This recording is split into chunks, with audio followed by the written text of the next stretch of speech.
4 महीने 4 साल पर भारी पड़ गया। हेमंत सोरेन जी पर क्या चंपई सोरेन भारी पड़ गए थे? क्या हेमंत सोरेन जी का जो कद था वह क्या यह 4 महीने में ही कद जो है वह गिर गया था?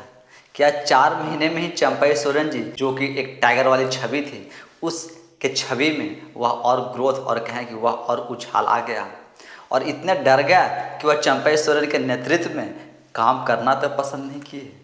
और उसी चंपई सोरेन जी को जो कि शिबू सोरेन जी के साथ में एक आंदोलनकारी नेता रहे, एक आंदोलन से निकले हुए नेता हैं और सबसे वरिष्ठ नेताओं में से एक हैं चंपई सोरेन जी। आज समय में अगर झारखंड मुक्ति मोर्चा में बात करें तो शिबू सोरेन जी के बाद से जो कि राष्ट्रीय अध्यक्ष के हैं उसका जो है वह शिबू सोरेन जी है और जो कार्यकारी अध्यक्ष हैं वह हेमंत सोरेन जी हैं।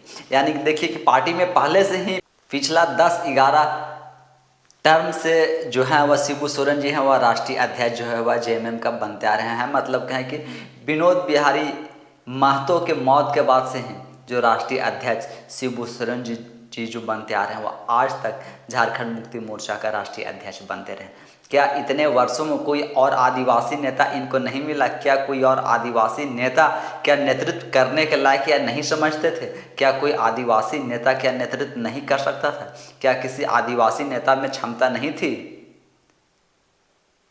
जब इतने वर्षों से शिबू सोरेन जी राष्ट्रीय अध्यक्ष जेएमएम के बने हुए हैं और आज उनका स्वास्थ्य जो है वह ठीक नहीं रहता, स्वास्थ्य ठीक नहीं रहने के कारण वह लोकसभा का चुनाव नहीं लड़ पाए, लेकिन राज्यसभा का वह सांसद है।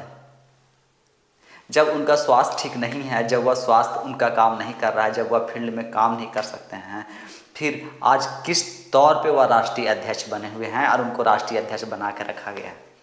जो जेएमएम बात करती है हमेशा आदिवासी आदिवासी आदिवासी की बात करती है, तो क्या पूरे झारखंड में और पूरे झारखंड मुक्ति मोर्चा में एक भी आदिवासी नेता नहीं थे जिनको कि राष्ट्रीय अध्यक्ष बनाया जा सकता था इतने वर्षों में? क्या है कि राष्ट्रीय अध्यक्ष जो है वह के पिताजी के पास है और जो कार्यकारी अध्यक्ष हैं वह हेमंत सोरेन जी के पास में। यानी कि है कि जो आदिवासी हैं वह ये सब न सोरेन परिवार से ही न शुरू होता है और इसके अलावा झारखंड में कोई आदिवासी है ही नहीं। सोरेन परिवार की अगर बेइज्जती होगी तो क्या आदिवासी की बेइज्जती हो जाएगी? कुछ इस तरीके का इन्होंने जो माहौल बना के रखे हुआ है। और आज जब चंपई सोरेन जी को बेदखल कर दिए, चंपई सोरेन जी को हटा करके और खुद जब मुख्यमंत्री बन गया और कि चंपई सोरेन जी को अपने कैबिनेट में मंत्री बना दी, यानी चंपई सोरेन जी के नेतृत्व में हेमंत सोरेन जी को काम करना बेइज्जती लगा और वह के अपमानित महसूस कर रहे थे, जबकि वह जमानती मुख्यमंत्री हैं, जमानत पर वह बाहर आए हुए हैं। क्या वह चंपई सोरेन के नेतृत्व में वह काम नहीं कर सकते थे? क्या चंपई सोरेन जी का कैबिनेट में वह मिनिस्टर नहीं बन सकते थे? जब हेमंत सोरेन जी के कैबिनेट में चंपई सोरेन जी ने कैबिनेट मिनिस्टर बन सकते हैं तो चंपई सोरेन जी के नेतृत्व में हेमंत सोरेन जी कैबिनेट मिनिस्टर क्यों नहीं बन सकते हैं? आखिर क्या मजबूरी है? क्या हेमंत सोरेन जी अपने आप को यह सबसे ऊपर समझते हैं और हेमंत सोरेन जी से ऊपर कोई नहीं है?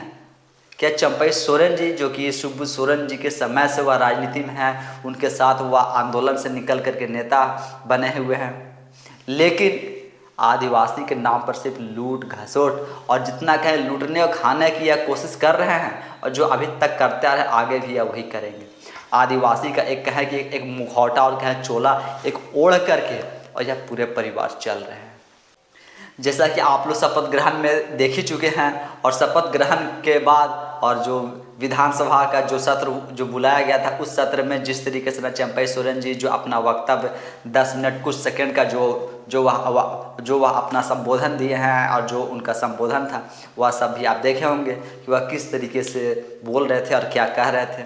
और जो बन्ना गुप्ता जो कि जब शपथ लिए हैं तो जो पहला पन्ना था वह बाद में पढ़ते हैं और जो दूसरे पन्ना वह पहले पढ़ लेते हैं। और एक और जो हफीजुल हसन जो कि एक और जो मंत्री हैं वह भी देख सकते हैं। मतलब क्या है कि संविधान ये सब रटेंगे, संविधान दिखाएंगे, लेकिन संविधान की बात और संविधान पर खरा कोई नहीं क्या उतरेंगे। संविधान के अनुरूप जब शपथ लेंगे तब आगे पीछे कुछ अपने तरफ से कुछ जोड़ करके और बातें बोलेंगे और कहेंगे और बाद में कहेंगे कि संविधान की हम रखवाले हैं, संविधान की रक्षा करना हमारी सबसे प्रमुख भूमिका है। तो यह तो इनकी जो कहें कि दोगली राजनीति, आप इसे कह सकते हैं कि दो मुँहे की राजनीति करने की।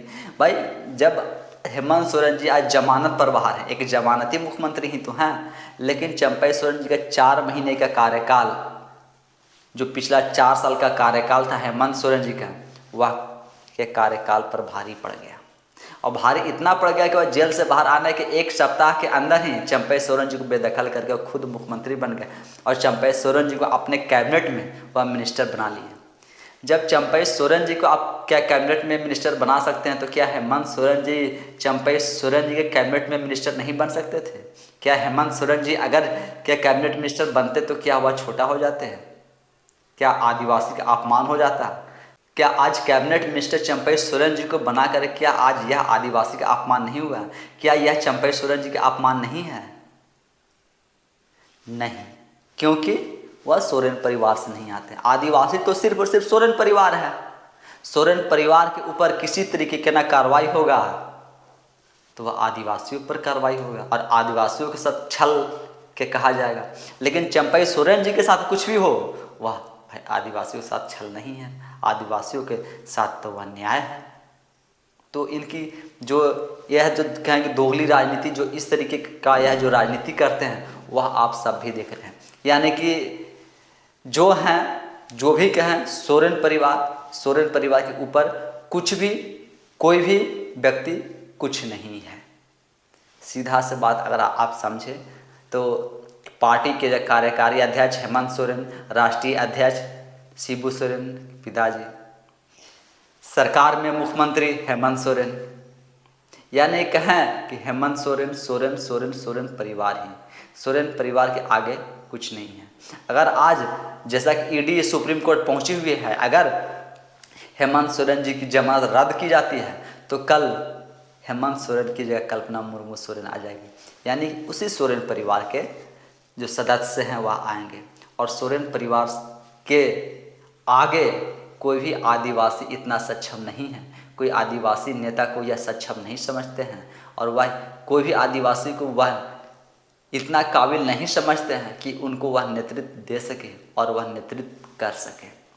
लेकिन जब वोट की बारी आएगी, जब इन पे कार्रवाई होगी, जब भीड़ जुटाने की बारी आएगी, जब ज़रूरत पड़ेगी, तब आदिवासी आदिवासी चिल्लाएंगे। लेकिन एक आदिवासी मुख्यमंत्री को हटा करके और अपमानित करने में भी यह देरी नहीं करेंगे। और वही हुआ है। जब चंपई सोरेन जी पहले से मुख्यमंत्री बने हुए थे, हेमंत सोरेन जी चाहते तो वो तो उनके कैबिनेट में के मिनिस्टर बन जाते, लेकिन नहीं, चंपई सोरेन जी को तो वह देख नहीं पाए, चंपई सोरेन जी को वह सहन नहीं कर पाए। जब वह चंपई सोरेन जी को सहन नहीं कर पा रहे हैं तो एक आम आदिवासी को हेमंत सोरेन जी कितना सहन कर पाएंगे और कितना देख पाएंगे। जब कोई आदिवासी आगे बढ़ेगा, कोई आदिवासी आगे जाएगा, तब हेमंत सोरेन जी कितना देख पाएंगे। जब वह चंपई सोरेन जी को नहीं देख पाए, जो कि उनके आंदोलनकारी उनके पिताजी के साथ में उभरे हुए नेता हैं, जब उनको वह पद पर नहीं देख पाए, जब वह उनको अपने से ऊपर नहीं देख पाए, तब एक आम आदिवासी अगर आज इनसे ऊपर जाएगा, इनकी जगह लेगा, तब यह कितना देख पाएंगे और कितना समझ पाएंगे। यह सब भी आज समझने की ज़रूरत है, क्योंकि यह अपने सामने किसी को भी आगे बढ़ते हुए नहीं देखना चाहते हैं और अपने से ऊपर यह किसी को नहीं देखना चाहते। जो भी हैं पूरा सोरेन परिवार ही है और सोरेन परिवार से ऊपर कोई कैसे हो सकता है। जो कहा जाता है न खाता न बही, जो सोरेन परिवार का है वही सही वाला बात है।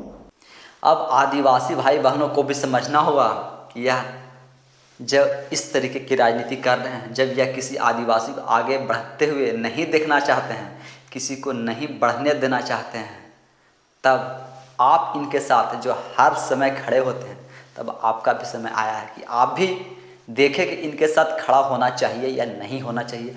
आप भी अपने अंदर आत्मा से और अपने दिमाग से ज़रूर सोचिए कि आखिर जब इस तरीके से अपमानित किया जा रहा है और हटाया जा रहा है, बेदखल किया जा रहा है, तब आज सोच करके और समझ करके फैसला लेने का समय आ गया है। और अगर आप नहीं सोचेंगे, समझेंगे और यह सब चीज़ें नहीं देखेंगे तो यह आपको इसी तरह से जैसे आज चंपई सोरेन जी को अपमान किए हैं, यह पूरे आदिवासी समाज को इसी तरीके से यह अपमानित करते हुए और यह सरकार में बैठ करके और राजा बने बैठे रहेंगे और इनकी पीढ़ी दर पीढ़ी जो है वह राजा पर राजा कहलाते जाएंगे। जिस आदिवासी की आप बात करते हैं वह दिखता नहीं है इनके कार्य में और इनके कामों में, वह झलक जो है वह नहीं दिखाई पड़ती। झलक दिखता है तो सिर्फ और सिर्फ सोरेन परिवार की आगे कोई भी झलक जो है वह सब फीका पड़ जाता है। जब आप इस तरीके की राजनीति देख रहे हैं, जब इस तरीके का राजनीति हो रहा है, तब आप सब भी क्या सोचते हैं और आपके मन में क्या विचार होता है, वह सब भी आप हमें कमेंट्स के माध्यम से ज़रूर बताएं। धन्यवाद।